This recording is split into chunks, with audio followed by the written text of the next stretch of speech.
రాష్ట్రంలో ఉన్నటువంటి ప్రభుత్వ హాస్టళ్లలో మెరుగైన సౌకర్యాలు కల్పించాలని, అదేవిధంగా ఎక్కడైతే డిమాండ్ ఉందో అక్కడ సీట్లు పెంచుకొని పేద విద్యార్థులకందరికీ విద్యను అందించాలని మేము ప్రభుత్వాన్ని కోరుతున్నాము. అదేవిధంగా ప్రభుత్వ నిబంధనలకు వ్యతిరేకంగా నడుపుతున్న ప్రైవేట్ కార్పొరేట్ విద్యా సంస్థలపైన చర్యలు తీసుకోవాలి.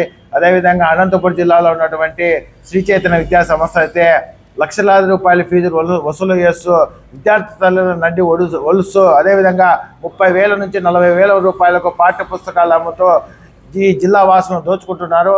అదేవిధంగా ఆంధ్రప్రదేశ్ స్టూడెంట్ జేఏసీ ద్వారా మేము కరువు జిల్లా కాబట్టి ఈ కరువు ప్రాంతంలో లక్షలాది రూపాయల ఫీజులు కట్టలేని చాలామంది ఉన్నారు.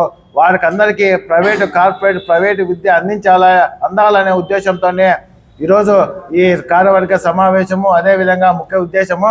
ఇంకోటి ఏమంటే ఇక్కడ ఏవైతే నారాయణ, చైతన్య, వివిధ కార్పొరేట్ ప్రైవేట్ విద్యా సంస్థలు విద్యార్థుల తల్లిదండ్రుల నుంచి లక్షల రూపాయలు వసూలు చేస్తున్నారు. అదేవిధంగా దీనిపైన మేము డిఓ గారికి, ఆర్ఐఓ గారికి ఎన్నోసార్లు వినతి పత్రాలు, ధర్నాలు, రాస్తారోకోలు చేసినా పట్టించుకున్న పాపాన పోలేదు. అదేవిధంగా ప్రభుత్వాలైనా కన్ను తెరిచి కరువు జిల్లా కాబట్టి కరువు ప్రాంతంలో పంటలు పండవు, ఏమి పండవు. ఇక్కడ ఏవైతే ప్రైవేట్ కార్పొరేట్ విద్యా సంస్థలు ఉన్నాయో ఆ విద్యా సంస్థల్లో 50% ఫీజులు రాయితీ కల్పించాలని ఈ విధంగా మేము ప్రభుత్వాన్ని కోరుకుంటున్నాము.